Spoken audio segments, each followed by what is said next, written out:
Kisah Nabi Ayub alaihi salam, kesabaran yang berbuah nikmat. Kisah Nabi Ayub alaihi salam disebutkan dalam Al-Quran sebanyak 4 kali. Salah satunya dalam surat Shad ayat 41 hingga 44. Dalam kisah ini kita akan menyaksikan kesabaran Nabi Ayub yang diberi cobaan oleh Allah Subhanahu wa Ta'ala berturut-turut, kehilangan harta benda, anak-anak, dan menderita penyakit di sekujur tubuh. Nabi Ayub hidup di sebuah daerah bernama Haran di sekitar Syams bersama istri dan anak-anaknya. Ayub alaihi salam adalah seorang nabi yang sangat kaya raya di negerinya. Beliau memiliki lahan pertanian yang luas dan hewan ternak yang banyak. Dengan semua harta benda yang dimilikinya, Nabi Ayub tidak lupa bersyukur kepada Allah Subhanahu wa Ta'ala. Beliau selalu mempergunakan hartanya untuk kebaikan, seperti bersedekah dan memberi pekerjaan kepada orang yang membutuhkan. 20 tahun berlalu, Allah memberi cobaan kepada Nabi Ayub. Pertama, semua tanaman dan hewan ternaknya mati, terserang hama penyakit. Tidak ada satupun yang tersisa. Meskipun begitu, Nabi Ayub tetap bersyukur kepada Allah dan lebih rajin beribadah. Berikutnya, anak-anak Nabi Ayub yang berjumlah 12 orang meninggal dunia. Nabi Ayub merasa sedih ditinggalkan anak-anaknya. Namun, beliau tetap bersyukur dan makin menambah keimanannya kepada Allah sembari menghibur istrinya. Sabarlah wahai istriku, janganlah kita berlarut-larut dalam kesedihan. Semua harta dan anak-anak yang kita miliki adalah pemberian dari Allah dan pada waktunya akan kembali padanya. Iya suamiku, terima kasih telah mengingatkanku. Pada suatu hari berikutnya, ketika bangun tidur, tiba-tiba seluruh tubuh Nabi Ayub dipenuhi luka yang tidak sedap dipandang mata. Meski begitu, beliau tetap bersyukur dan pasrah kepada Allah. Ya Allah, ya Robbi, jika ini adalah ujian darimu, aku ikhlas menerimanya dengan sepenuh hati. Hari demi hari berlalu, penyakit Nabi Ayub semakin parah, sehingga menyebabkan orang-orang di sekitarnya menjauhinya. Wahai Ayub, pergilah kau bersama istrimu dari negeri ini. Setidaknya agar kami tidak khawatir akan tertular penyakitmu. Mendengar hal itu, Nabi Ayub hanya diam dan tetap bersabar. Akhirnya, Nabi Ayub dan istrinya meninggalkan negeri itu dan tinggal di suatu tempat yang jauh dari pemukiman penduduk.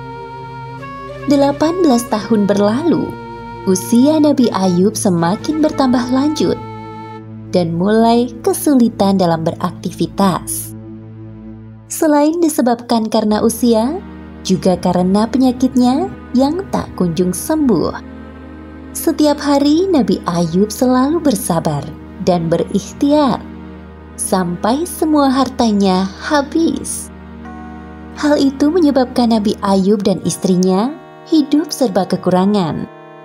Meskipun begitu, Rahmah, sang istri, sangat setia mendampingi beliau. Wahai suamiku, engkau adalah seorang Nabi Allah. Pastilah Allah akan mengabulkan doamu jika engkau meminta kesembuhan.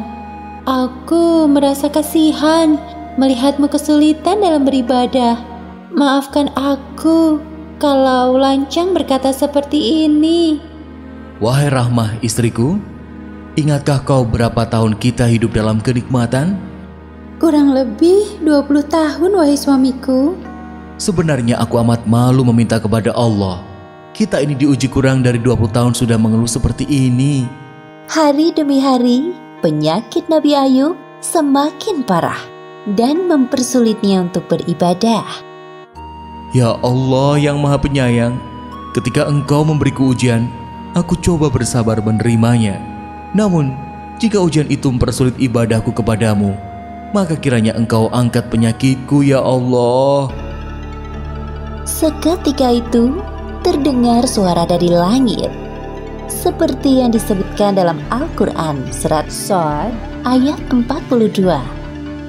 Allah berfirman, "Hentakkanlah kakimu, inilah air yang sejuk untuk mandi dan minum." Saat mendengar suara itu, Nabi Ayub bangkit dari ranjang dan menghentakkan kakinya ke tanah. Lalu muncullah air. Kemudian ia gunakan air yang memancar itu untuk mandi dan minum. Seketika itu, hilanglah semua penyakit dari badan Nabi Ayub. Ketika itu, istri Nabi Ayub yang baru masuk ke dalam rumah kaget melihat sosok laki-laki di dalam kamar Nabi Ayub. Maaf, Anda siapa? Apakah Anda melihat seorang laki-laki yang sudah lanjut usia terbaring di atas ranjang ini?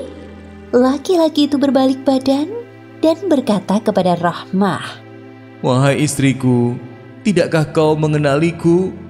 Engkau Ayub? Benarkah engkau suamiku Ayub?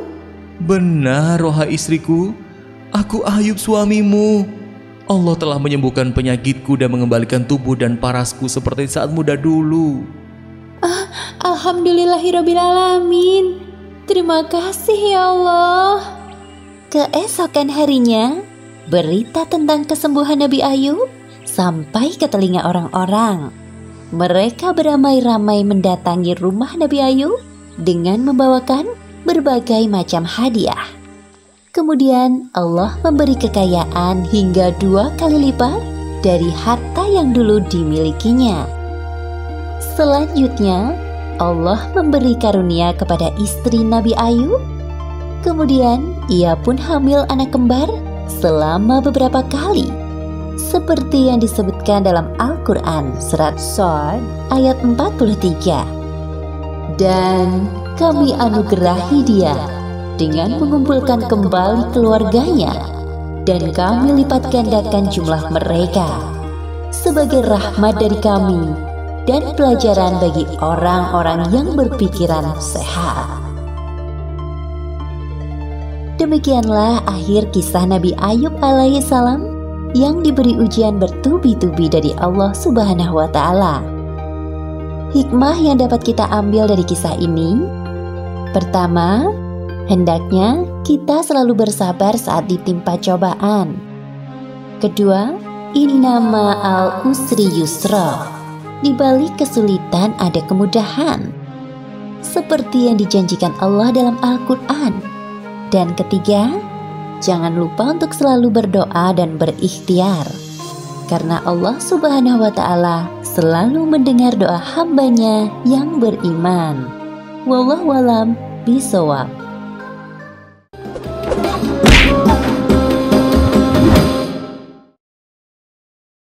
Kisah Nabi Musa alaihi salam.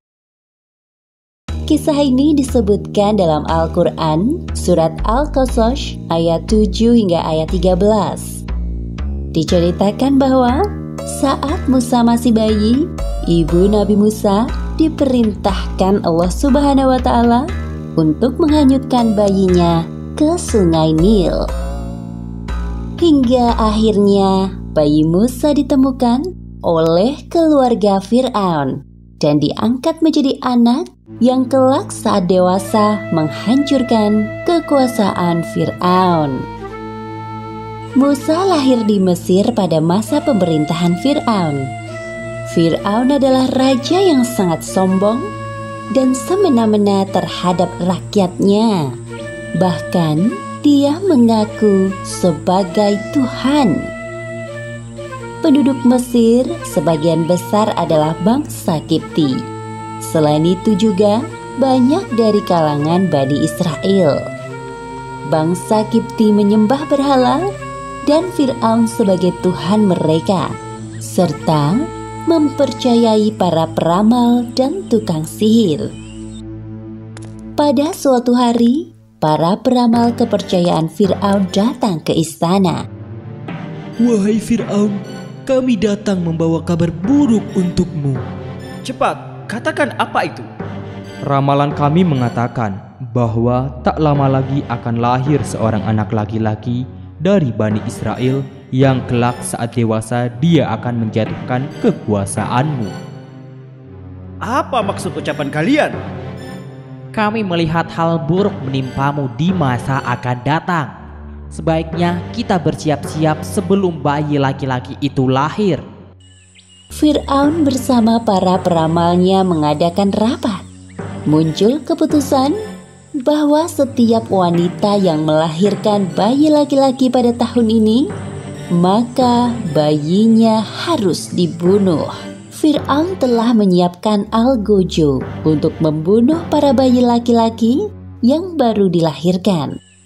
Sementara itu, Ibu Musa sangat khawatir jika anak yang dikandungnya adalah bayi laki-laki. Tibalah hari yang dinanti-nantikan. Ternyata bayi yang dilahirkan Ibu Musa adalah bayi laki-laki. Perasaan Ibu Musa campur aduk antara senang dan sedih. Pada saat itu, ia mendapatkan ilham dari Allah.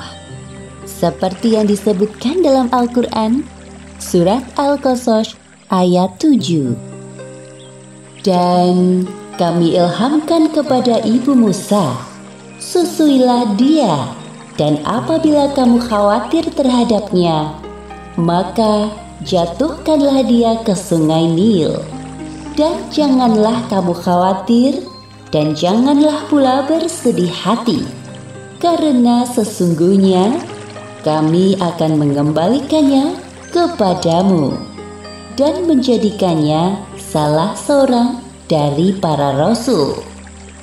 Ya Allah, hamba titipkan anak ini padamu. Hamba mohon, jaga dan lindungi dia. Ibu Musa menyuruh kakak perempuan Musa untuk mengikuti kemana arah peti itu berlabuh. Ternyata peti itu sampai ke istana kerajaan Fir'aun dan ditemukan oleh istri Fir'aun. Wahai bayi laki-laki yang tampan, telah lama sekali aku menginginkan kehadiran seorang putra, dan sekarang kau hadir di hadapanku. Asia sangat senang dan membawa bayi Musa ke hadapan suaminya. Wahai suamiku tersayang, lihatlah apa yang aku bawa. Bayi siapa itu? Bayi laki-laki ini ditemukan para dayang di sekitar istana. Aku mohon padamu, angkatlah dia menjadi anak kita. Kau tidak sedang bercanda bukan? Bayi laki-laki? Apakah kau lupa akan peraturan yang telah aku buat? Wahai suamiku, jangan kau bunuh bayi ini. Melihat bayi ini, hatiku sangat bahagia. Ia adalah penghibur bagi kita, wahai suamiku. Itu bagimu, namun tidak bagiku. Setelah perdebatan yang cukup panjang, akhirnya hati Fir'aun luluh juga saat melihat bayi Musa. Asia sangat senang dan segera mencari ibu susu untuk bayi Musa. Wahai ratu, bayi ini tidak mau menyusu kepada ibu susu manapun. Sepertinya kami harus mencari ke pelosok negeri ini. Oh, baiklah kalau begitu. Laporkanlah padaku jika kalian menemukan wanita itu. Katakan padanya, aku akan berikan hadiah yang sangat banyak. Mendengar kabar tersebut, kakak perempuan Musa menawarkan ibunya kepada dayang istana untuk menyusui bayi laki-laki itu. Ketika para dayang sampai di rumah ibu Musa, ternyata bayi laki-laki itu mau menyusu dengan lahap. Tidak ada yang tahu bahwa sebenarnya wanita ini adalah ibu kandung bayi laki-laki itu. Esoknya, ibu Musa pergi ke istana. Aku sangat berterima kasih kepadamu, wahai ibu. Terimalah segala pemberianku ini sebagai hadiah. Dan aku mohon padamu, tinggallah di istana ini selama masa menyusui Musa. Wahai ratu, maaf sekali, saya tidak bisa tinggal di istana ini karena ada keluarga yang membutuhkan saya di rumah. Jika diperbolehkan, biarkan bayi ini saya bawa sampai masa persusuan berakhir. Oh, baiklah kalau begitu, tidak ada pilihan lain. Ibu Musa meninggalkan istana bersama bayi Musa dengan perasaan bahagia. Seperti yang disebutkan dalam Al-Quran, Surat Al-Qasas ayat 13. Maka kami kembalikan Musa kepada ibunya, supaya senang hatinya dan tidak berduka cita, dan supaya ia mengetahui bahwa janji Allah itu adalah benar. Tetapi kebanyakan manusia tidak mengetahuinya. Setelah masa menyusui Musa berakhir, ibu Musa menyerahkan Musa kecil ke tengah-tengah keluarga Fir'aun. Wahai suamiku, lihatlah Musa. Lucu sekali dia. Tidakkah kau ingin menggendongnya? Bawa kemari anak itu. Fir'aun menggendong Musa kecil di pelukannya. Lalu Musa menarik jenggot Fir'aun sampai tercabut dan berdarah. Seketika itu Fir'aun melepaskan Musa dari pelukannya. Dasar anak nakal. Aku yakin anak ini yang akan menjatuhkan kekuasaanku kelak. Sabarlah wahai suamiku, dia hanya anak-anak. Wahai pengawal, siapkan pedang yang tajam. Besok akan aku bunuh anak ini. Asia berpikir bagaimana cara agar suaminya tidak jadi membunuh Musa. Kemudian Asia mendapatkan sebuah ide. Wahai suamiku, sebelum kau bunuh Musa, biarkan aku buktikan kepadamu bahwa Musa hanya anak-anak yang suka bermain. Apa yang ingin kau buktikan? Tingkahnya hanya membuatku kesal dan marah. Asia menyiapkan sepiring roti dan bara api. Lalu dia menyuruh Musa memilih salah satu di antara keduanya. Ternyata Musa kecil memasukkan bara api ke dalam mulutnya. Sontak Musa pun kepanasan dan lidahnya terbakar. Perhatikanlah wahai suamiku, jikalau Musa yang sudah bisa berpikir, tentu dia akan memilih roti yang lezat itu. Tolong, urungkanlah niatmu untuk membunuhnya. Dari peristiwa itu, Fir'aun percaya bahwa Musa hanyalah anak-anak seperti pada umumnya. Lalu, Musa kecil diasuh keluarga Fir'aun sampai usianya beranjak dewasa. Kisah ini disebutkan di Al-Quran Surat Al-Qasas ayat 14 hingga ayat 28. Diceritakan bahwa selama tinggal di istana Fir'aun, Musa mempelajari berbagai ilmu pengetahuan. Musa dewasa tumbuh menjadi orang yang cerdas dan tahu bahwa dirinya bukanlah anak Fir'aun, melainkan keturunan dari Bani Israel. Demikianlah cara Allah memberikan pengetahuan kepada Musa yang kelak akan menghancurkan kekuasaan Fir'aun. Ketika sedang berjalan-jalan, Musa melihat dua orang laki-laki sedang berkelahi. Satu orang Kipti, yaitu penduduk asli Mesir, dan satunya lagi dari kalangan Bani Israel. Musa pun mendekati mereka berdua. Wahai Musa, tolonglah aku. Musa berniat membantu karena kasihan melihat kaumnya sedang terdesak. Musa meninju wajah orang Kipti dengan sekali pukulan. Tak disangka orang tersebut jatuh dan langsung meninggal dunia. Ya Allah, aku terpengaruh bisikan setan. Tolong ampuni perbuatanku.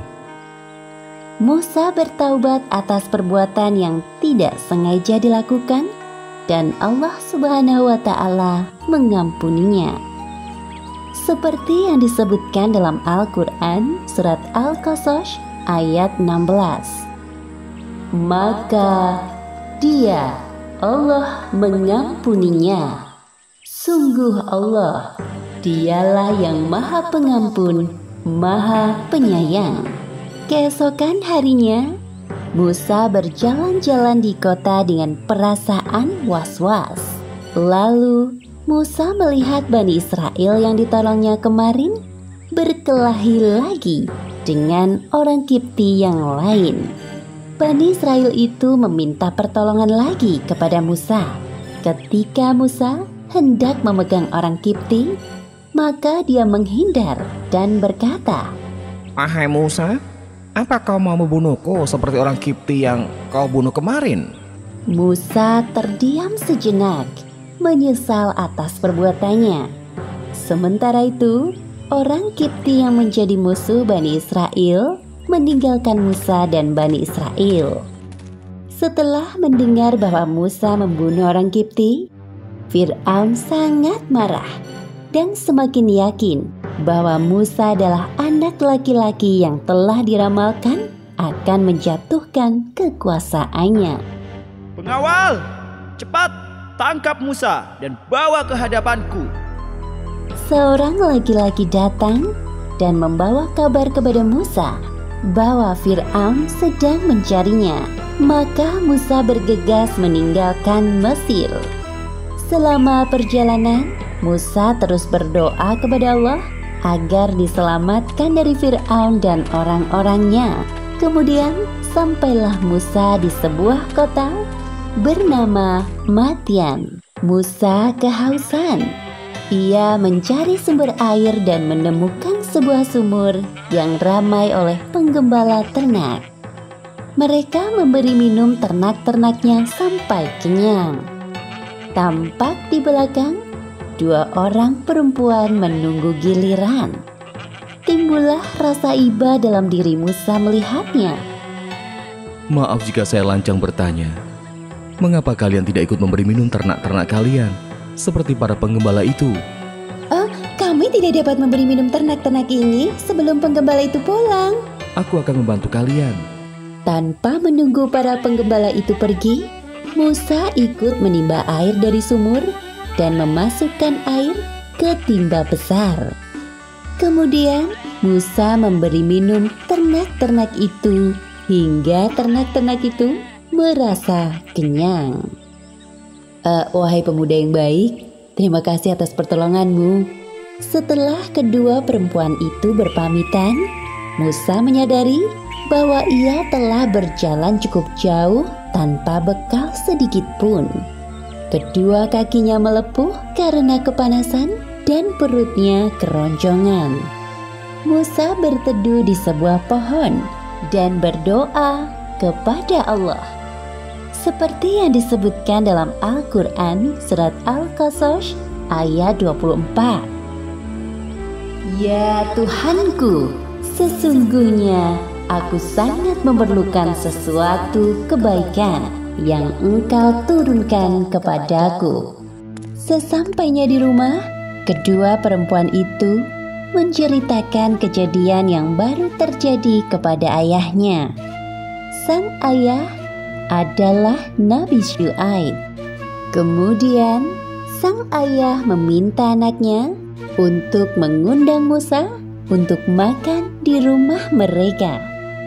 Allah Subhanahu wa Ta'ala menjawab doa Musa melalui perantara 2 orang perempuan yang ditolongnya.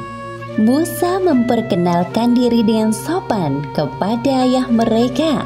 Sang ayah bertanya kepada Musa tentang urusannya di Madian. Lalu Musa menceritakan tentang siapa dirinya dan penyebabnya sampai di kota ini. Wahai Musa, janganlah kamu takut dan khawatir. Sesungguhnya Allah telah menyelamatkanmu dari orang-orang yang zalim itu. Wahai ayah, bagaimana jika Musa membantu menggembala ternak-ternak kita? Selain baik, Musa kuat dan dapat dipercaya. Nabi Syuaib mempunyai usulan lain yang lebih baik. seperti yang disebutkan dalam Al-Quran surat Al-Qasas ayat 27. Sesungguhnya aku bermaksud menikahkan engkau dengan salah seorang dari kedua anak perempuanku ini, atas dasar bahwa engkau bekerja padaku selama 8 tahun. Dan jika engkau cukupkan 10 tahun, maka itu adalah suatu kebaikan darimu. Dan aku tidak bermaksud memberatkan engkau. Insya Allah, engkau akan mendapatiku termasuk orang yang baik.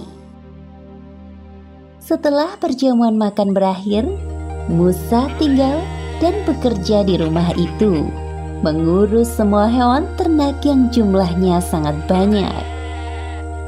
Musa dinikahkan oleh sang ayah dengan salah satu dari anak perempuannya, sesuai dengan kesepakatan mereka. Kisah ini disebutkan dalam Al-Quran, surat Toha ayat 11 hingga 41. Diceritakan bahwa dalam perjalanannya dari Madian menuju Mesir, Musa berkesempatan untuk berbicara langsung dengan Allah Subhanahu wa Ta'ala di lembah suci Tua. Pada saat itulah Musa diangkat menjadi nabi sekaligus rasul oleh Allah Subhanahu wa Ta'ala. Kurang lebih 10 tahun lamanya Musa hidup di Madian setelah menyelesaikan kesepakatan dan tugas dari ayah mertuanya. Musa beserta keluarganya pergi ke Mesir. Tibalah mereka di sebuah lereng gunung. Langit tampak semakin gelap dan udara terasa dingin. Musa berusaha menghidupkan api untuk penerangan dan penghangat badan. Namun api sulit menyala. Berkali-kali mencoba, hasilnya tetap sama. Tunggulah kalian di sini. Aku melihat cahaya di sebelah sana. Barangkali itu nyala api yang dapat menghangatkan tubuh kita. Baiklah, wahai suamiku, kami akan menunggumu di sini. Kemudian Musa menuju arah cahaya yang nampak di kejauhan. Ternyata benar, ada nyala api besar dari sebatang pohon. Tiba-tiba terdengar suara memanggil namanya. Dialah Allah Subhanahu wa Ta'ala.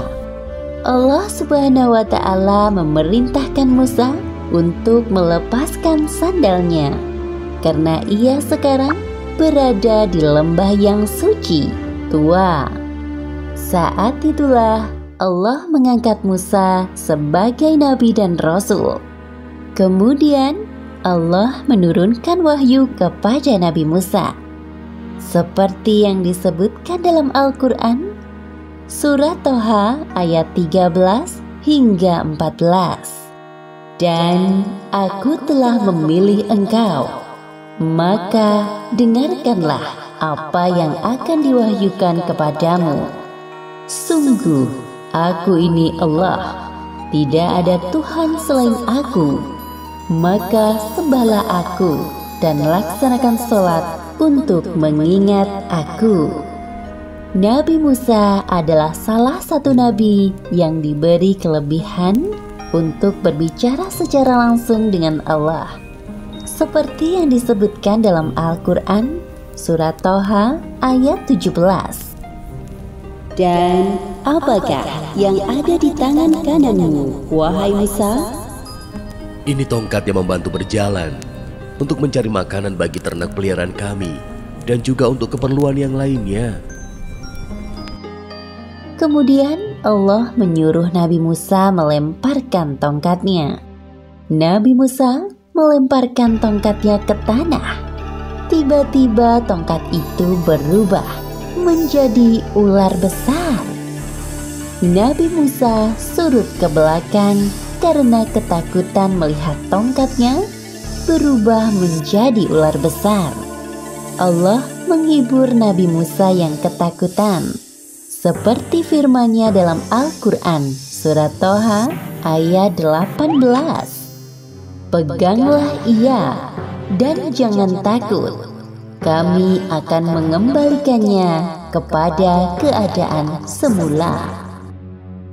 Lalu Nabi Musa diperintahkan Allah untuk memasukkan tangannya ke dalam lengan baju, seperti yang disebutkan dalam Al-Quran surat Toha ayat 22.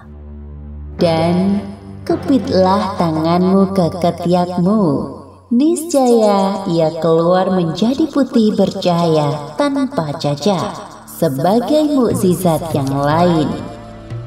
Tugas Nabi Musa selanjutnya adalah berdakwah kepada Fir'aun yang mengaku dirinya sebagai Tuhan. Beliau merasa takut karena dulu secara tidak sengaja pernah membunuh seorang Kipti, penduduk asli Mesir, yang menyebabkannya melarikan diri kematian. Ya Allah, aku mohon padamu, mudahkan langkahku menghadapi Fir'aun. Jadikan saudaraku Harun sebagai temanku berdakwah kepada Fir'aun, karena ia lebih ahli dalam berbicara dan berdebat dibanding aku. Permintaan Nabi Musa dikabulkan Allah. Melalui peristiwa ini, Allah mengangkat Nabi Musa menjadi Rasul, seperti yang disebutkan dalam Al-Quran, surat Toha ayat 41.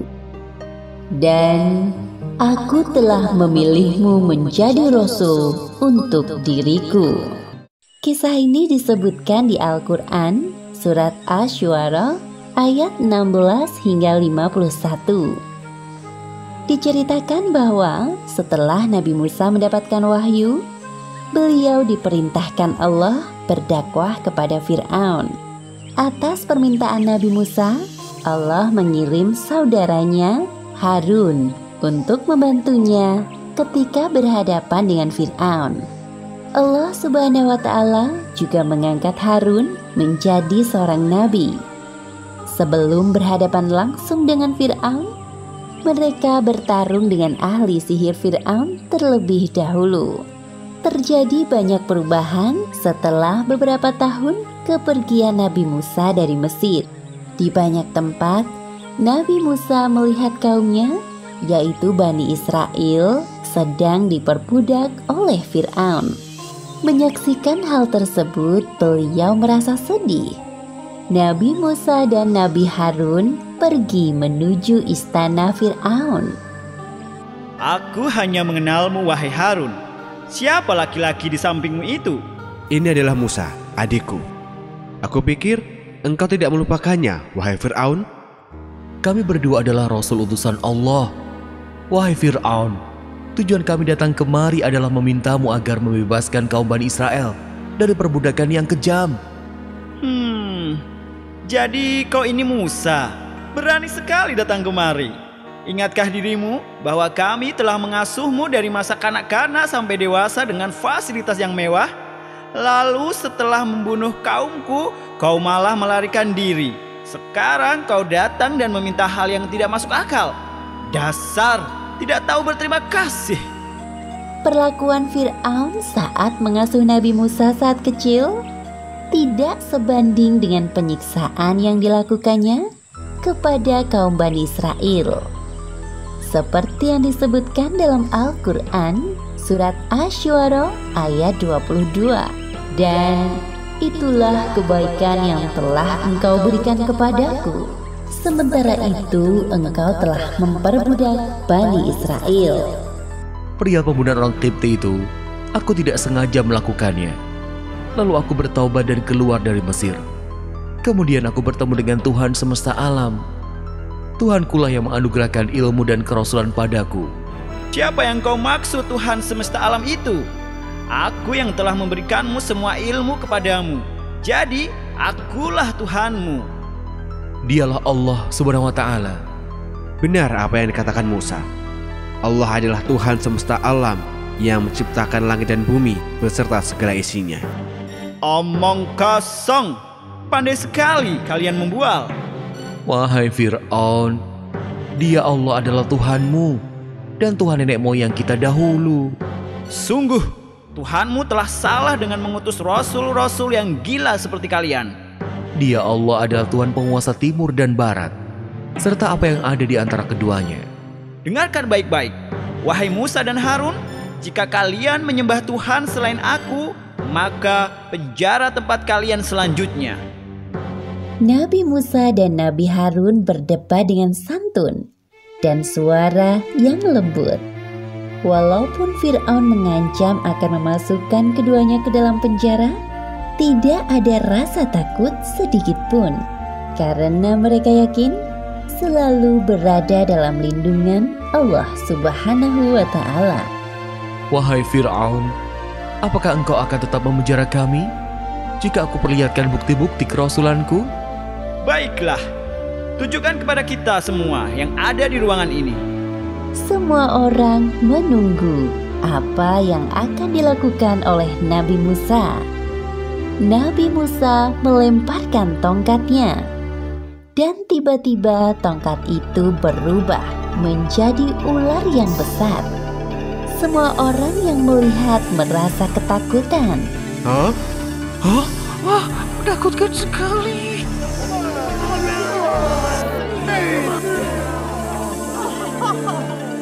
Kemudian Nabi Musa mengeluarkan tangannya dari dalam bajunya. Tiba-tiba tangan itu bercahaya. Dalam hatinya, orang-orang yang berada di ruangan itu kagum dengan mukjizat Nabi Musa. Lumayan juga sihirnya Musa ini. Aku yakin kedatangan Musa kali ini ingin menghancurkanmu dengan sihirnya. Lalu apa rencanamu, wahai Fir'aun? Wahai pengawal, tangkap mereka berdua dan jebloskan ke dalam penjara. Sementara Nabi Musa dan Nabi Harun berada di penjara, Fir'aun mengumpulkan seluruh ahli sihir. Setelah ditentukan waktunya, tibalah saatnya pertarungan antara Nabi Musa dan para ahli sihir yang jumlahnya tidak sedikit. Hari ini kita akan menyaksikan pertarungan antara Musa si pengkhianat dan kemudian ahli sihir dari berbagai penjuru negeri. Wahai Fir'aun, apa yang kami peroleh jika dapat mengalahkan Musa? Kami ingin hadiah yang besar. Jangan khawatir, masing-masing dari kalian akan aku beri jabatan yang tinggi. Silakan kalian mulai dulu. Demi Fir'aun, pasti kami akan menang. Para ahli sihir melemparkan tali temali yang berubah menjadi ular kecil yang jumlahnya sangat banyak. Sebenarnya itu adalah tipuan dari tali yang berwarna hitam. Sedangkan para ahli sihir itu membutakan mata orang-orang yang menyaksikan, seolah-olah tampak seperti ular. Kemudian Nabi Musa melemparkan tongkatnya. Tiba-tiba berubah menjadi ular besar yang dengan sigap melahap semua tipuan ahli sihir. Melihat mukjizat Nabi Musa yang dahsyat, para ahli sihir itu terketuk hatinya dan bersujud di hadapan Nabi Musa. Kami beriman kepada Tuhan semesta alam, Tuhannya Musa dan Harun. Mengapa kalian beriman kepada Musa tanpa izin dariku? Jika kalian tetap seperti itu, aku akan memotong tangan dan kaki kalian bersilangan. Lalu aku salib kalian semua. Para ahli sihir itu tetap pada pendiriannya dan tidak takut pada ancaman Fir'aun. Mereka pun berdoa seperti yang disebutkan dalam Al-Quran surat Asy-Syu'ara ayat 51. Sesungguhnya kami sangat menginginkan sekiranya Tuhan kami akan mengampuni kesalahan kami, karena kami menjadi orang yang pertama-tama beriman. Kisah ini disebutkan di Al-Quran surat Al-A'raf ayat 127 hingga 135. Setelah Nabi Musa mengalahkan ahli sihir Fir'aun sampai mereka bertaubat, tidak lantas menjadikan Fir'aun beriman kepada Allah. Fir'aun semakin bertindak sewenang-wenang terhadap Bani Israel, sampai Allah Subhanahu wa Ta'ala menurunkan azab kepada Fir'aun dan kaumnya. Nabi Musa tak henti-hentinya berdakwah kepada Fir'aun dan kaumnya agar mau beriman kepada Allah. Namun, Fir'aun dan kaumnya tetap sombong dan tidak mau beriman kepada Allah. Hanya Bani Israel yang menjadi pengikut Nabi Musa. Wahai Fir'aun, aku tidak meminta kekuasaan atau kekayaanmu sedikitpun. Aku hanya mengajakmu untuk beriman kepada Tuhan Allah.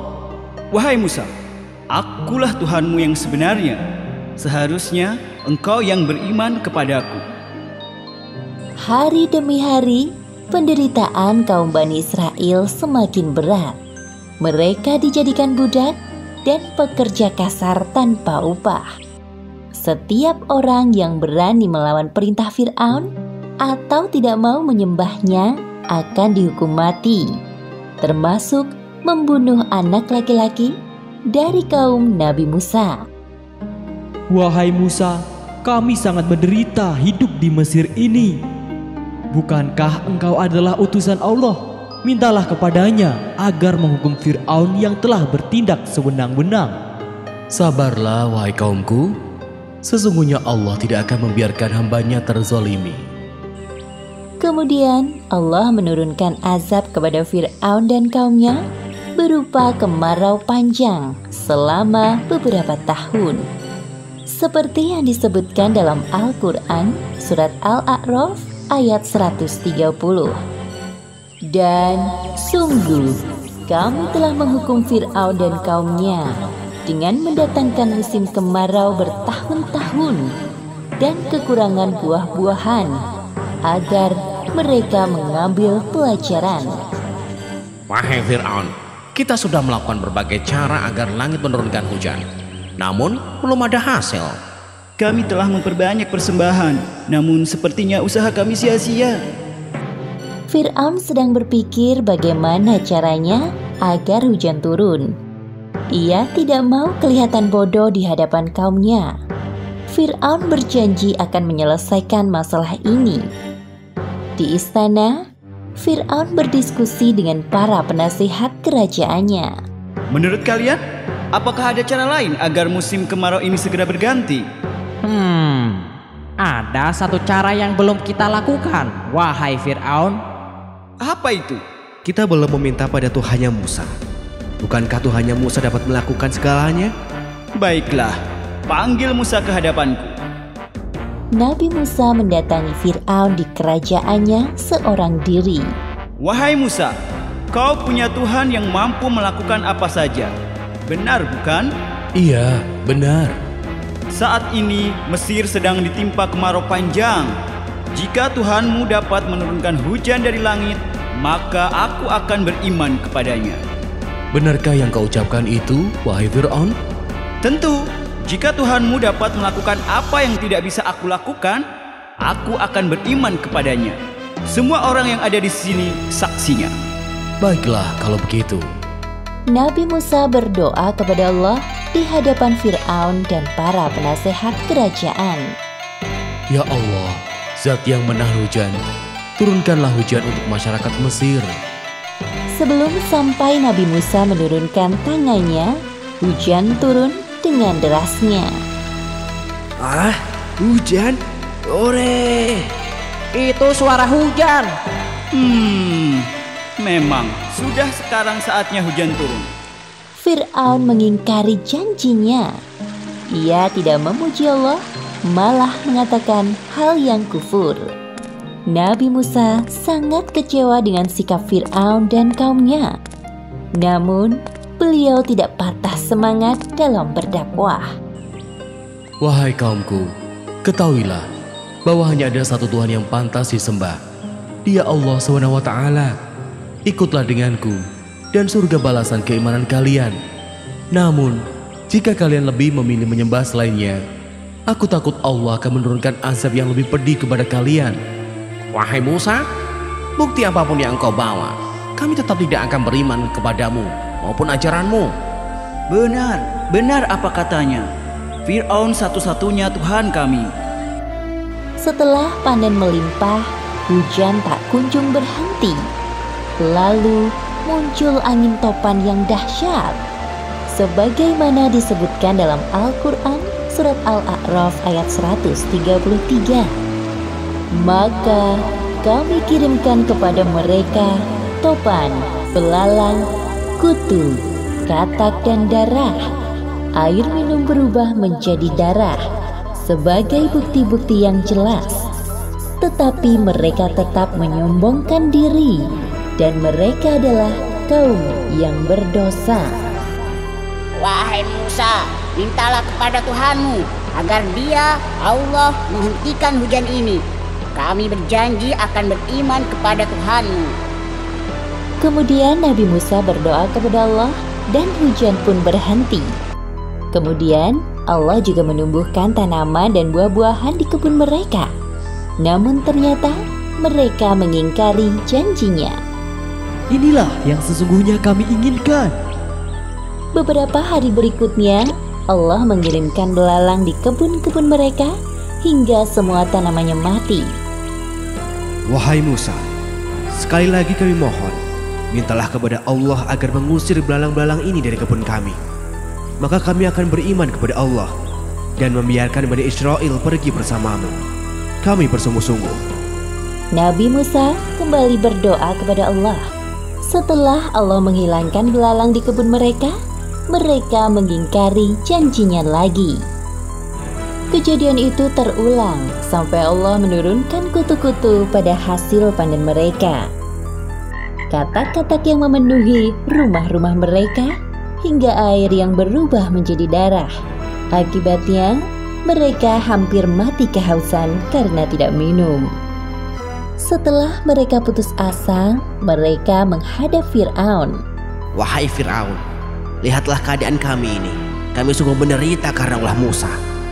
Ketahuilah bahwa ini semua adalah sihir Musa. Kemudian Fir'aun mendatangi Nabi Musa dan kembali melakukan tipu dayanya. Wahai Musa, jika Tuhanmu mau mencabut semua penderitaan kami, pasti aku dan kaumku mau beriman kepadanya. Aku juga membebaskan Bani Israel dari perbudakan dan membiarkan mereka ikut bersamamu. Mendengar penawaran Fir'aun, Nabi Musa pun kembali berdoa kepada Allah. Ya Allah, ya Tuhanku, untuk yang terakhir kalinya, hamba mohon agar Engkau mencabut semua azab pada Fir'aun dan kaumnya. Dalam sekejap, Allah mengabulkan doa Nabi Musa. Namun malangnya, hal yang sama kembali terjadi. Fir'aun dan pengikutnya tidak bersungguh-sungguh bertaubat. Nabi Musa merasa sangat sedih karena usahanya selama ini sia-sia. Kisah ini disebutkan beberapa kali di Al-Quran. Salah satunya ada di dalam surat Asy-Syu'ara ayat 52 hingga 68. Setelah berkali-kali Fir'aun ingkar janji kepada Nabi Musa, maka Allah memerintahkan Nabi Musa dan Bani Israel agar segera meninggalkan Mesir. Namun Fir'aun dan bala tentaranya mengejar mereka sampai ke Laut Merah. Mesir kembali ramai dengan aktivitas masyarakatnya, seperti sebelum turunnya azab dari Allah. Sebenarnya setelah kejadian azab itu, kaum Kipti meragukan ketuhanan Fir'aun dan mulai percaya kepada Tuhannya Musa. Namun Fir'aun dengan segala kuasanya menghasut pikiran mereka. Wahai kaumku, lihatlah perubahan yang terjadi pada Mesir sekarang. Semua ini tidak akan terjadi tanpa campur tangan ketuhananku. Buktinya, walaupun musibah datang secara bertubi-tubi, tanah pertanian kita tambah subur, sungai-sungai tidak pernah kering, dan pastinya buah-buahan makin melimpah. Orang-orang membenarkan ucapan Fir'aun dalam hati mereka. Lain halnya dengan kondisi kaum Nabi Musa. Bani Israel semakin tersiksa oleh perbudakan yang dilakukan kaum Kipti. Akhirnya mereka berduyun-duyun mendatangi Nabi Musa. Wahai Musa, kami sudah tidak tahan lagi hidup di sini. Apakah sebaiknya kita pergi saja dari Mesir? Ya, aku setuju. Kita pergi saja dari sini. Bersabarlah, wahai kaumku. Kemudian Nabi Musa berdoa kepada Allah agar diberikan solusi atas permasalahan kaumnya. seperti yang disebutkan dalam Al-Quran surat Asy-Syu'ara ayat 52. Dan kami wahyukan, perintahkan kepada Musa, pergilah pada malam hari dengan hamba-hambaku Bani Israel, sebab pasti kamu akan dikejar. Malam harinya Nabi Musa dan Bani Israel pergi meninggalkan Mesir secara sembunyi-sembunyi. Waktu malam dipilih agar kepergian mereka tidak terlihat oleh kaum Kipti dan orang-orangnya Fir'aun. Keesokan harinya, kabar tentang kepergian Musa dan para pengikutnya sampai juga ke telinga Fir'aun. Seenaknya saja mereka melarikan diri dariku. Wahai pengawal, siapkan pasukan untuk mengejar Musa dan Bani Israel. Aku yakin mereka belum pergi terlalu jauh. Lagi pula jumlah Bani Israel tidak banyak. Tidak sulit bagi kita mengejarnya. Siap, Baginda. Setelah semua disiapkan, Fir'aun dan pasukannya menyusul Nabi Musa dan Bani Israel dengan menunggangi kuda dan peralatan perang yang hebat. Ketika Nabi Musa dan pengikutnya sampai di tepi laut, perjalanan mereka terhenti. Wahai Musa, sekarang bagaimana ini? Di depan kita terbentang lautan luas. Tanpa perahu, kita tidak bisa menyeberangi laut ini. Kami takut kalau Fir'aun dan pasukannya menyadari kepergian kita dan menyusul kita. Aduh, bagaimana ini wahai Musa? Wahai kaumku, sekali-kali kita tidak akan tersusul. Sesungguhnya Tuhanku besertaku. Kelak Dia akan memberi petunjuk kepadaku. Seperti yang disebutkan dalam Al-Quran surat Asy-Syu'ara ayat 62. Lalu kami wahyukan kepada Musa, pukullah laut itu dengan tongkatmu. Maka terbelahlah lautan itu, dan setiap belahan seperti gunung yang besar. Lalu Nabi Musa memukulkan tongkatnya ke laut. Seketika itu lautan terbelah menjadi dua. Di tengah-tengahnya terhampar jalan panjang untuk melintas. Masya Allah. Masya Allah. Ayo, kita segera bergegas. Baik. Ayo, cepat. Fir'aun dan para pengikutnya sampai ke tepi Laut Merah. Mereka takjub melihat pemandangan laut yang aneh. Wah, apa ini? Belum pernah aku melihat hal seperti ini sebelumnya. Sihir apa ini hingga membelah lautan? Mereka melewati jalan ini. Ayo kita kejar. Ayo maju pasukan. Ketika Fir'aun dan pasukannya sampai di tengah perjalanan mengejar Musa, tampak Musa dan kaumnya. Lihat, itu Bani Israel. Aku melihatnya. Namun, atas izin Allah, tiba-tiba jalan yang terbentang di antara dua laut itu kembali berubah menjadi laut. Allah menyelamatkan Nabi Musa dan Bani Israel, sedangkan Fir'aun dan pasukannya tenggelam di lautan. Sebelum mati tenggelam, Fir'aun menyadari kesalahannya. Ya Allah, sesungguhnya aku percaya tidak ada Tuhan selain Engkau. Hanya Musa dan Bani Israel. Hamba berserah diri kepadamu ya Allah. Tolong selamatkan hamba. Namun semuanya telah terlambat. Allah tidak menerima taubat Fir'aun. Seperti yang disebutkan dalam Al-Quran surat Yunus ayat 91. Apakah sekarang baru kamu beriman, padahal sesungguhnya engkau telah durhaka sejak dahulu, dan engkau termasuk orang yang berbuat kerusakan. Sedangkan di pihak Musa, Bani Israel masih khawatir dengan keadaan musuhnya.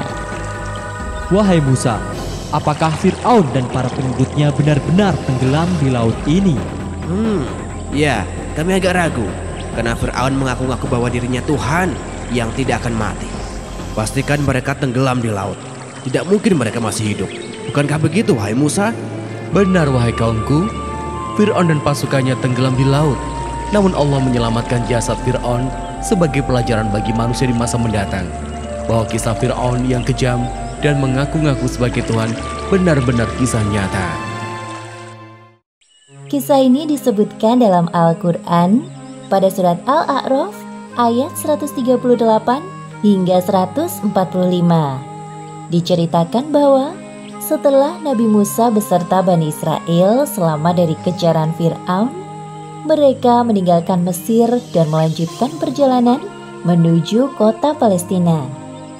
Di tengah perjalanan, tibalah Nabi Musa dan Bani Israel di suatu pemukiman penduduk.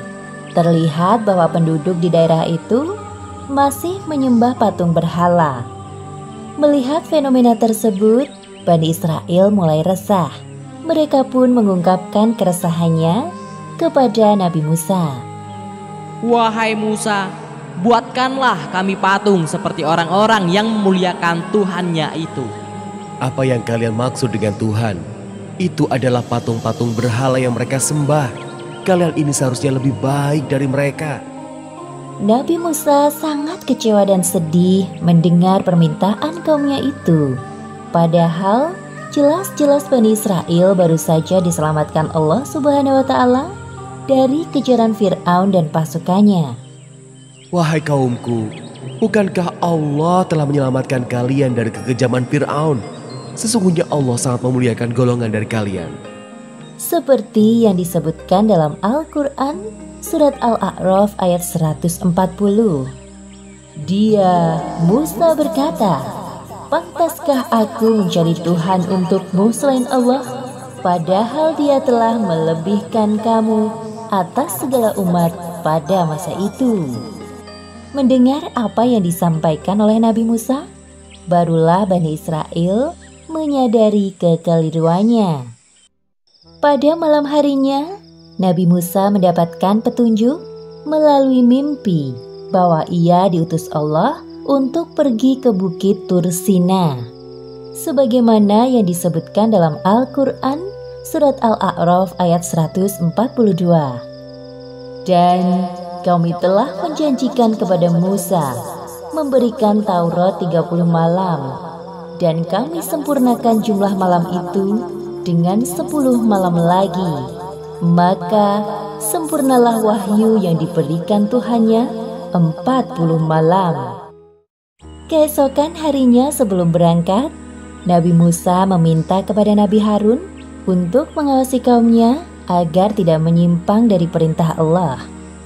Wahai saudaraku, Harun, gantikanlah aku dalam memimpin kaumku. Teruslah membimbing mereka dalam kebaikan, dan jangan engkau mengikuti ajakan mereka yang sesat. Insya Allah, wahai Musa, aku akan melaksanakan amanah darimu dengan segala kemampuanku. Nabi Musa juga berpamitan dengan kaumnya, Bani Israel. Wahai kaumku, aku diperintahkan oleh Allah untuk menerima wahyu yang kedua. Taatlah kalian dengan perintah dari saudaraku, Nabi Harun. Dialah pemimpin kalian selama aku pergi. Setelah berpamitan, Nabi Musa pergi ke Bukit Tur Sina, tempat pertama kali beliau menerima wahyu dari Allah. Ketika tiba waktu yang telah ditetapkan oleh Allah, sampailah Nabi Musa di Bukit Tur Sina.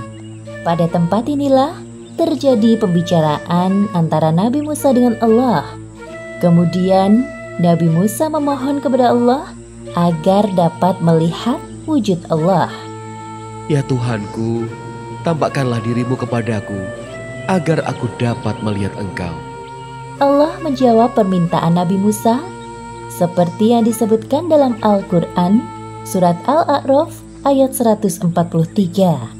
Allah berfirman, "Engkau tidak akan sanggup melihatku, namun lihatlah ke gunung itu, jika ia tetap pada tempatnya sebagai sedia kala, niscaya engkau dapat melihatku."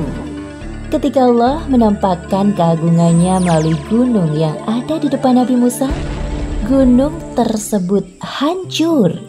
Seketika itu juga Nabi Musa kaget dan pingsan. Beberapa menit kemudian, Nabi Musa terbangun. Beliau pun menyadari bahwa tidak sepantasnya ia meminta hal tersebut kepada Allah. Subhanallah, Maha Suci Allah, aku bertobat kepadamu. dan aku adalah orang yang pertama-tama beriman. Kemudian Nabi Musa mendapatkan kitab Taurat yang berisi tentang ajaran atau perintah bagi kaumnya, yaitu Bani Israel. Nabi Musa adalah nabi sekaligus rasul yang dipilih oleh Allah untuk mengemban risalahnya dan dilebihkan kemampuannya dari manusia lain pada masa itu, seperti dapat berbicara langsung dengan Allah. Demikianlah akhir kisah Nabi Musa menerima kitab Taurat dari Allah. Kisah ini disebutkan beberapa kali dalam Al-Quran. Di antaranya dalam surat Toha ayat 85 hingga 98 dan surat Al-A'raf ayat 148 hingga 153. Ketika Nabi Musa menerima kitab Taurat di Gunung Tur Sina, Allah menguji keimanan Bani Israel dengan patung anak sapi. Seperti yang disebutkan dalam Al-Quran, surat Toha ayat 85, Dia, Allah, berfirman, "Sungguh, kami telah menguji kaummu setelah engkau tinggalkan, dan mereka telah disesatkan oleh Samiri." Setelah kepergian Nabi Musa, Bani Israel tidak mau patuh pada perintah Nabi Harun. Bahkan, Nabi Harun diancam akan dibunuh jika terus mengajak mereka berbuat baik. Sungguh, Bani Israel adalah kaum yang zalim. Di antara mereka ada seseorang yang bernama Samiri. Ia berusaha mempengaruhi Bani Israel agar mau menyembah patung yang dibuatnya. Patung tersebut terbuat dari emas, berbentuk seperti anak sapi. Orang-orang percaya bahwa patung anak sapi itu adalah Tuhan, karena patung tersebut dapat mengeluarkan suara. Padahal sebenarnya, suara itu berasal dari hembusan angin yang masuk ke dalam rongga patung dengan teknik yang dibuat oleh Samiri. Nabi Harun geram melihat kesesatan yang dilakukan Samiri dan Bani Israel lainnya. Beliau pun mengingatkan mereka dengan lemah lembut. Wahai kaumku, mengapa kalian menyembah benda tidak bernyawa itu? Sudah lupakah kalian kepada Allah, Tuhan semesta alam?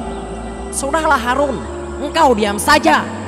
Selama Musa belum kembali, kami tidak mau mematuhi perintah Nabi yang lemah sepertimu. Iya benar. Lagi pula kami telah menemukan Tuhan yang sebenarnya. Dia Tuhan yang dapat bersuara.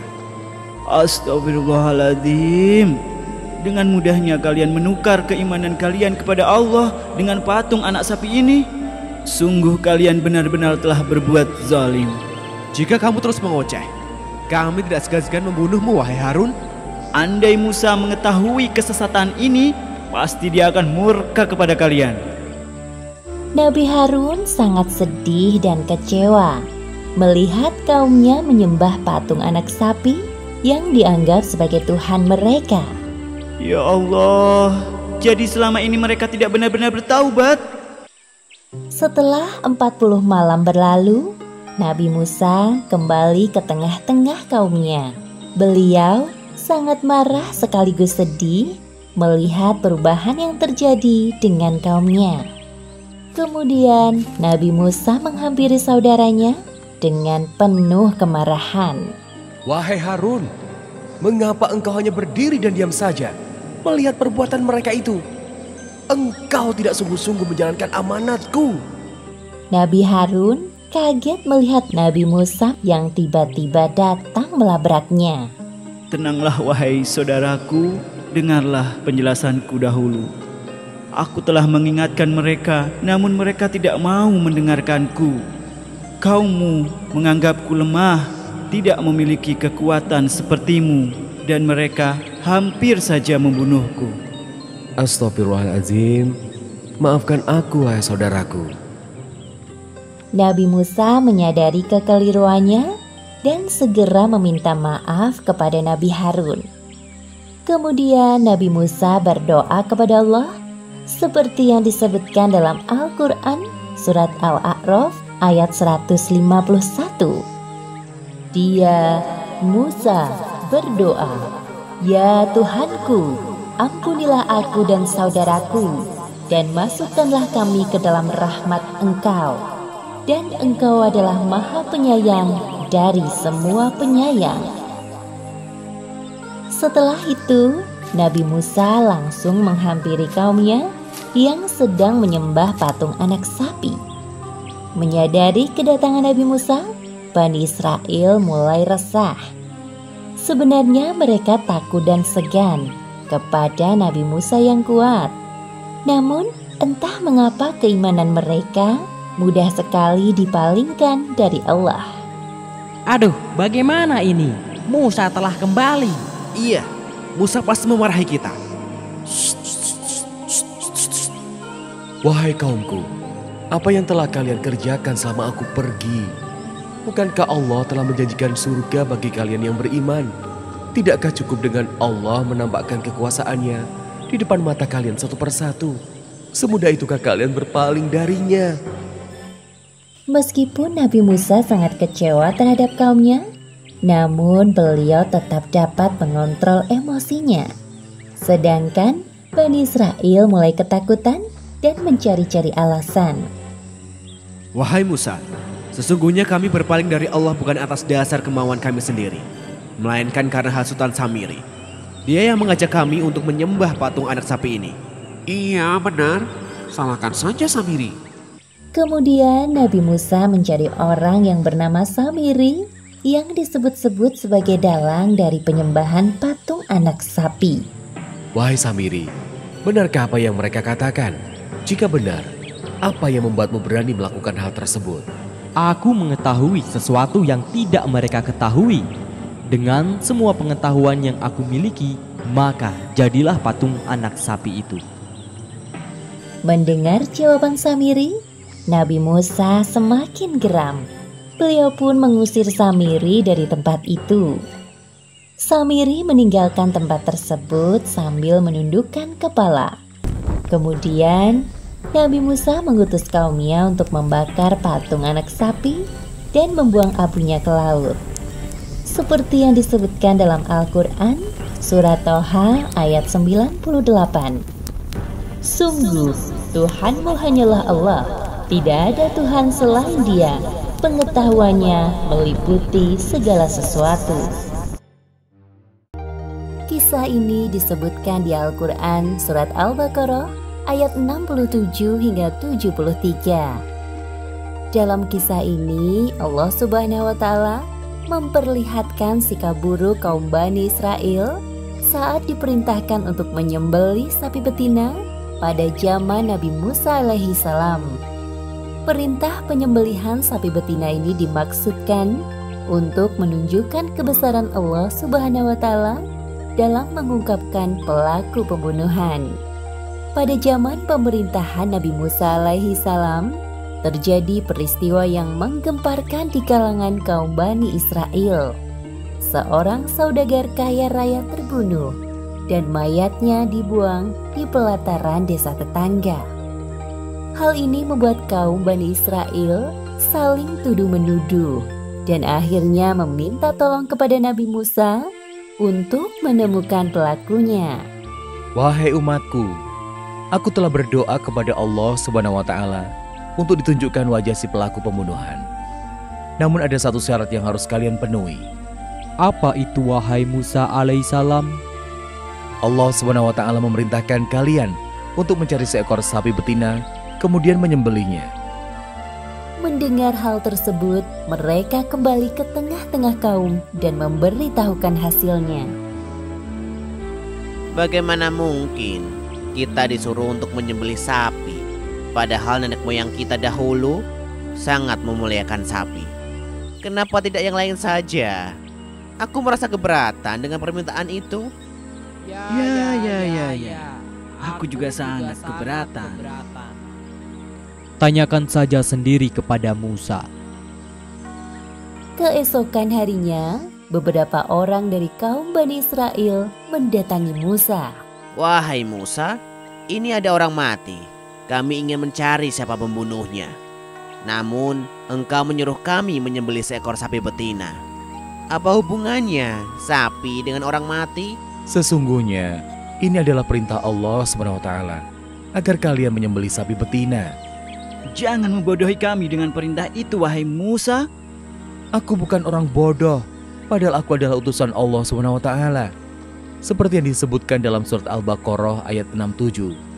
Dan ingatlah, ketika Musa berkata kepada kaumnya, Allah memerintahkan kamu agar menyembelih seekor sapi betina. Hal ini menunjukkan sikap buruk kaum Bani Israel, yaitu suka membantah saat mendapat perintah dari Allah Subhanahu wa Ta'ala. Wahai Musa, apabila itu benar yang diperintahkan Tuhanmu untuk kami, mohonkan kepada Allah agar menjelaskan ciri-ciri sapi itu, yang tua atau yang muda atau yang bagaimana. Allah SWT mengatakan bahwa sapi betina itu tidak tua dan tidak muda, tetapi pertengahan antara itu. Maka carilah sapi betina itu. Kaum Bani Israel itu pulang dan kembali lagi keesokan harinya menghadap Nabi Musa. Wahai Musa, kami masih belum paham perihal sapi itu. Mintalah kepada Allah untuk menunjukkan warna sapi betina itu agar kami mudah mencarinya. Allah SWT mengatakan bahwa sapi betina itu yang kuning warnanya dan menyenangkan pandangan orang yang melihat. Hal yang sama berulang terjadi di hari berikutnya. Mereka kembali mendatangi Nabi Musa. Maafkan kami, wahai Musa. Sekali lagi mohonkan kepada Allah untuk menjelaskan tentang sapi betina itu. Insya Allah, jika Allah menghendaki, kami akan mudah mendapatkan sapi betina yang dimaksud. Allah SWT mengatakan bahwa sapi itu adalah sapi betina yang belum pernah dipakai untuk membajak tanah dan mengairi tanaman. Tubuhnya sehat dan tidak ada belang sedikit pun. Nah, sekarang barulah kami mengerti perihal sapi betina itu. Tak jauh dari perkampungan Bani Israel, hiduplah seorang pemuda soleh bersama ibunya di sebuah rumah sederhana. Ayah pemuda soleh itu sudah tiada dan meninggalkan seekor sapi betina. Sapi ini sangat mirip dengan sapi yang dicari oleh kaum Bani Israel. Nak, untuk makan kita besok, tolong kau jual sapi peninggalan ayahmu ke pasar. Jika ada yang memberikan emas sepenuh kulit sapi kita, Ibu Redo melepaskannya. Baiklah, Bu. Besok aku pergi ke pasar untuk menjual sapi itu. Keesokan harinya, pemuda saleh itu pergi ke pasar membawa sapi betina. Hal itu diketahui Bani Israel yang lewat di pasar. Mereka segera mendatangi pemuda itu. Wahai anak muda, apakah kau hendak menjual sapi betina ini? Benar, Tuan. Ibuku menyuruhku menjual sapi betina ini. Berapa harga yang ibumu minta untuk sapi ini? Tuan bisa membelinya dengan emas sepenuh kulit sapi ini agar ibuku ridho melepaskan sapi betina ini. Ketiga orang dari kaum Bani Israel ini berdiskusi dan memperhatikan sapi betina yang ciri-cirinya sangat mirip dengan sapi yang mereka cari. Baiklah, ini sekantong emas yang kau minta. Terima kasih, Tuan. Setelah mendapatkan sapi betina dari pemuda saleh tadi, laki-laki itu memberitahu kaumnya yang lain dan mendatangi Nabi Musa alaihi salam. Nabi Musa kemudian menyuruh semua kaum Bani Israel berkumpul di sebuah padang yang luas. Wahai Musa, kami telah mendapatkan sapi betina dengan ciri-ciri seperti yang Tuhanmu sebutkan dan menyembelihnya. Sekarang tunjukkan kepada kami pelaku pembunuhan itu agar kami tidak saling menuduh satu sama lain. Nabi Musa alaihi salam menyuruh mereka mengambil salah satu bagian dari sapi betina itu lalu memukulkannya pada mayat. Seperti yang disebutkan dalam surat Al-Baqarah ayat 73. Lalu kami berfirman, pukullah mayat itu dengan bagian dari sapi itu. Demikianlah Allah menghidupkan orang yang telah mati. dan Dia memperlihatkan kepadamu tanda-tanda kekuasaannya agar kamu mengerti. Sesungguhnya orang yang telah membunuhku adalah saudara sepupuku sendiri. Ia sangat serakah dan ingin mengambil semua hartaku. Akhirnya kasus pembunuhan di kalangan Bani Israel terungkap atas izin Allah melalui Nabi Musa alaihi salam. Sebagaimana disebutkan dalam surat Al-Baqarah ayat 72. Dan ingatlah ketika kamu membunuh seseorang, lalu kamu tuduh-menuduh tentang itu. Tetapi Allah menyingkapkan apa yang kamu sembunyikan. Subhanallah, Maha Suci Allah. Ternyata benar apa yang diperintahkan Tuhanmu, wahai Nabi utusan Allah. Maafkan sikap kami yang suka bertanya dan membantah perkataanmu. Sesungguhnya kami termasuk golongan orang-orang yang merugi karena telah menghabiskan banyak waktu untuk mencari sapi betina ini. Kisah ini diceritakan dalam Al-Quran, surat Al-Baqarah ayat 54 hingga 56. Setelah Nabi Musa mengetahui bahwa Bani Israel menyembah patung anak sapi, beliau marah dan kecewa. Kemudian Nabi Musa menyuruh kaumnya bertaubat kepada Allah atas perbuatan syirik tersebut. Seperti yang disebutkan dalam Al-Quran, surat Al-Baqarah ayat 54. Dan ingatlah ketika Musa berkata kepada kaumnya, "Hai kaumku, sesungguhnya kalian telah menganiaya diri sendiri karena kalian telah menjadikan anak lembu sesembahan kalian. Maka bertobatlah kepada Tuhan yang menjadikan kalian dan bunuhlah diri kalian.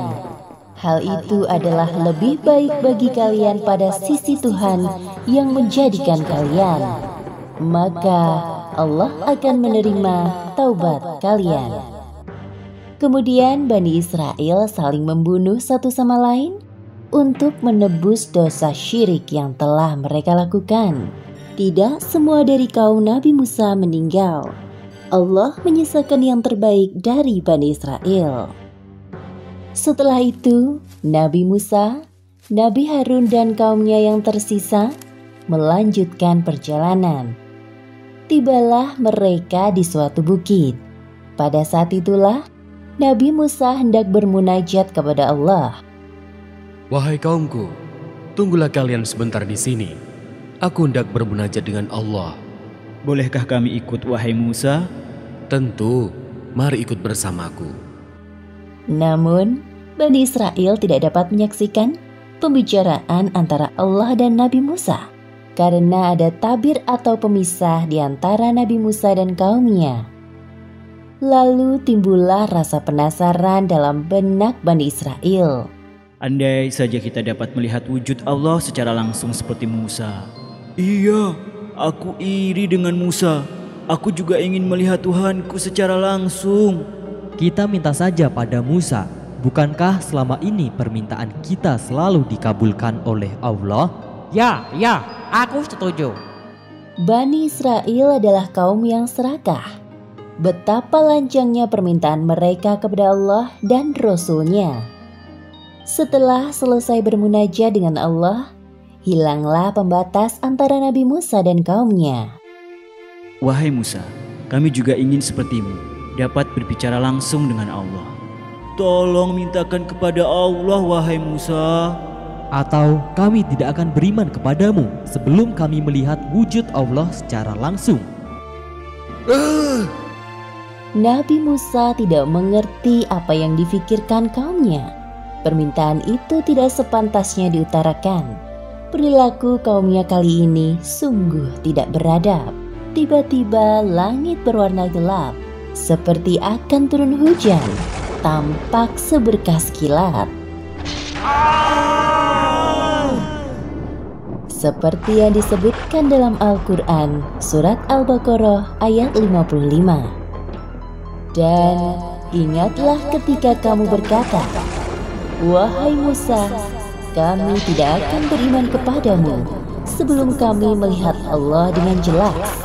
Maka halilintar menyambarmu, sedang kamu menyaksikan.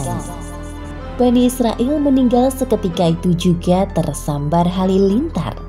Nabi Musa dan Nabi Harun kaget menyaksikan peristiwa tersebut. Mereka berdua sedih melihat azab yang menimpa kaumnya. Ya Allah, hamba mohon hidupkanlah kembali mereka dan terimalah taubat mereka. Hamba tidak ingin mereka yang sudah baik kembali menyimpang. Peristiwa ini menunjukkan Nabi Musa memiliki sifat penyayang dan sabar menghadapi kaumnya. Nabi Musa pasrah berdoa kepada Allah, lalu Allah mengabulkan doanya. Sungguh Allah Maha Pengampun, seperti yang disebutkan dalam Al-Quran surat Al-Baqarah ayat 56. Kemudian kami membangkitkan kamu setelah mati, agar kamu bersyukur. Bani Israel yang tersambar halilintar akhirnya dihidupkan kembali oleh Allah. Mereka menyadari kekhilafannya kepada Nabi Musa dan kembali bertaubat kepada Allah. Kisah ini disebutkan dalam Al-Quran surat Al-Baqarah ayat 57 hingga 61 dan surat Al-Maidah ayat 21 hingga 26. Pada cerita sebelumnya, Bani Israel tersambar halilintar akibat kelancangan mereka. Setelah dihidupkan kembali oleh Allah dan bertaubat, mereka bersama-sama dengan Nabi Musa dan Nabi Harun melanjutkan perjalanan menuju Palestina. Nabi Musa, Nabi Harun, dan Bani Israel berjalan menyusuri padang yang tandus. Saat itu, matahari bersinar terik. Namun anehnya, Nabi Musa dan kaumnya tidak merasa kepanasan. Inilah salah satu kenikmatan yang diberikan Allah kepada kaum Bani Israel. Aneh sekali ya, sedari tadi awan itu terus menaungi perjalanan kita, sehingga kita sama sekali tidak merasa kepanasan. Iya, benar. Aku juga merasa begitu. Wahai kaumku, sesungguhnya inilah nikmat Allah kepada kalian. Setelah berjalan cukup jauh, Bani Israel merasa lapar. Wahai Musa, sebenarnya sejak tadi kami menahan lapar. Suara perut siapa itu? Tidak ada yang mengaku.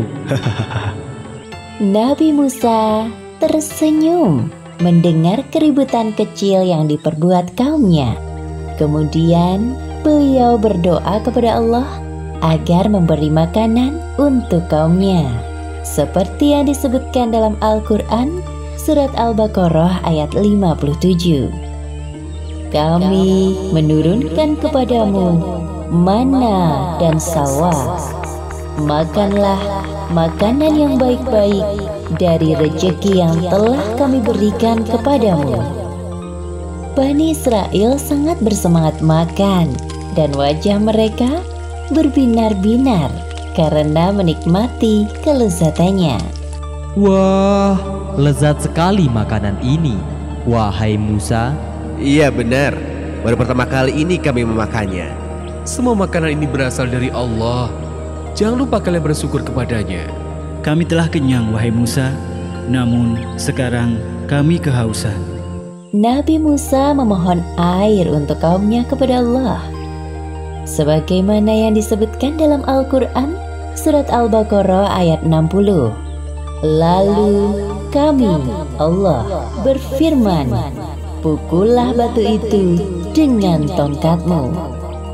Kemudian Nabi Musa memukulkan tongkatnya ke sebuah batu besar. Bismillahirrahmanirrahim. Maka muncullah 12 mata air yang memancar dari sisi-sisi batu besar itu. Masing-masing suku mengetahui tempat minumnya.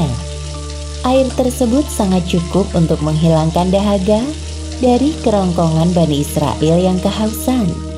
Permasalahan perut telah teratasi. Sekarang, Nabi Musa dan kaumnya kembali melanjutkan perjalanan. Setelah melakukan perjalanan jauh, Akhirnya sampailah mereka di depan gerbang sebuah negeri bernama Palestina.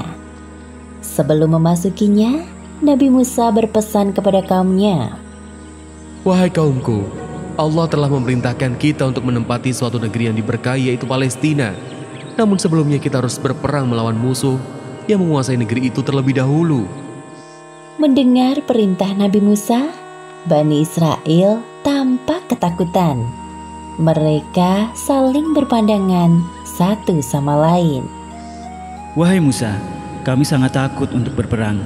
Apalagi kami dengar penguasa negeri itu kuat dan kejam.